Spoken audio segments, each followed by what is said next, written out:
Hi hello, ಇವತ್ತು ನಿಮಗೆ ಹೊಸ ಥರದ ಅಡುಗೆಯನ್ನು ತೋರಿಸ್ತಾ ಇದ್ದೀನಿ.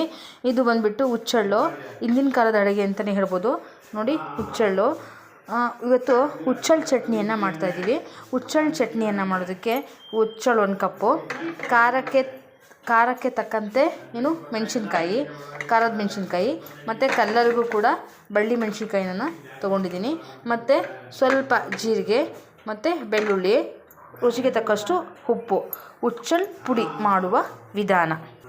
ಮೊದಲಿಗೆ ನಾವು ಹುಚ್ಚೆಳ್ಳನ್ನು ಹುರ್ಕೊಳ್ಳೋಣ. ಇದು ಕೂಡ ಸಾಸಿವೆ ಥರ ಚಿಟಾಪಟ ಅಂತ ಸಿಡಿಯುತ್ತೆ.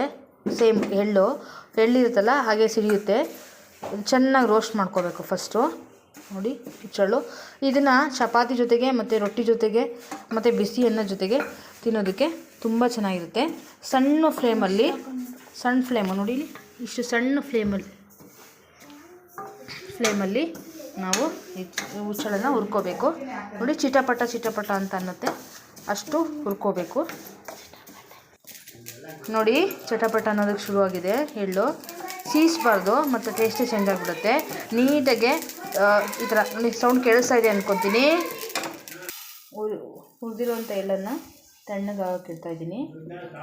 ನೆಕ್ಸ್ಟ್ ಏನಂತಂದರೆ ನಾವು ಮೆಣಸಿನ್ಕಾಯಿ ತೊಗೊಂಡಿದ್ವಲ್ಲ ಅದನ್ನು ಚೆನ್ನಾಗಿ ರೋಸ್ಟ್ ಮಾಡ್ಕೊತೀವಿ. ರೋಸ್ಟ್ ಮಾಡ್ಕೊಂಡ್ಬಿಟ್ರೆ ಏನಾಗುತ್ತೆ, ಪುಡಿ ಮಾಡೋದಕ್ಕೆ ನಮಗೆ ಈಸಿ ಆಗುತ್ತೆ. ಇದನ್ನು ಕೂಡ ಸಣ್ಣ ಫ್ಲೇಮಲ್ಲಿ ನಾವು ಪುಡಿ ಮಾಡ್ಕೊಳ್ಳೋಣ. ಈಗ ಹುರ್ಕೊಂಡಿದ್ದೀವಿ. ಈ ಮೆಣಸಿನ್ಕಾಯಿನ ನಾವು ಜಾರಿಗೆ ಹಾಕ್ಕೊಂಡು ಪುಡಿ ಮಾಡ್ಕೊತಾ ಇದ್ದೀವಿ. ಪುಡಿ ಮಾಡೋದಕ್ಕೆ ಇಟ್ಬಿಡ್ತೀನಿ. ಅದಕ್ಕೆ ಮುಂಚೆ ಇಲ್ಲಿ ತೊಗೊಂಡಿರೋಂಥ ಜೀರಿಗೆ, ಮೆಣಸು, ಅದು ಸ್ವಲ್ಪ ಬೆಚ್ಚಗಾಗಬೇಕಷ್ಟೇ. ಇದನ್ನು ತುಂಬ ರೋಸ್ಟ್ ಆಗಬೇಕು ಅನ್ನೋದಿಲ್ಲ. ಈ ಬಾಣಲಿ ಈ ಕಡಾಯಿ ಬಿಸಿ ಇದೆಯಲ್ಲ, ಆ ಬಿಸಿಗೆ ಅದು ರೋಸ್ಟ್ ಆಗುತ್ತೆ. ಅದ್ರ ಜೊತೆಗಿರುವಂಥ ಬೆಳ್ಳುಳ್ಳಿನೂ ಕೂಡ ನೋಡಿ ಒಂದು 10 ಎಸ್ಲು ಆ ಶಾಖಕ್ಕೆ, ಆ ಬಿಸಿಗೆ ಏನಾಗುತ್ತೆ, ಅದು ಬಿಸಿ ಆಗುತ್ತೆ.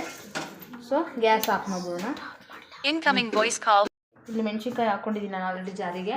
ಇದನ್ನೇನು ಮಾಡ್ತೀನಿ ಅಂತಂದರೆ ಪುಡಿ ಮಾಡ್ತೀನಿ, ಸಣ್ಣದಾಗಿ ಪುಡಿ ಮಾಡ್ತೀನಿ.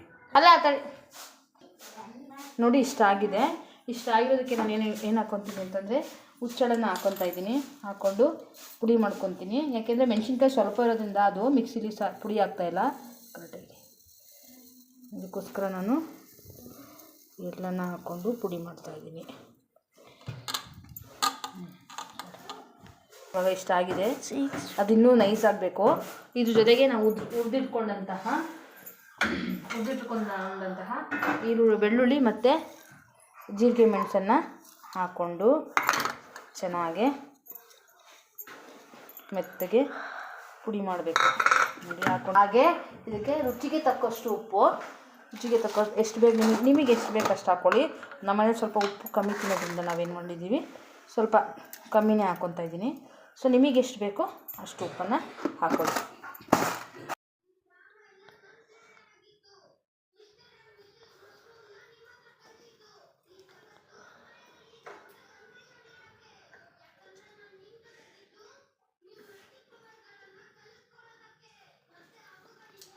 Thank you for watching.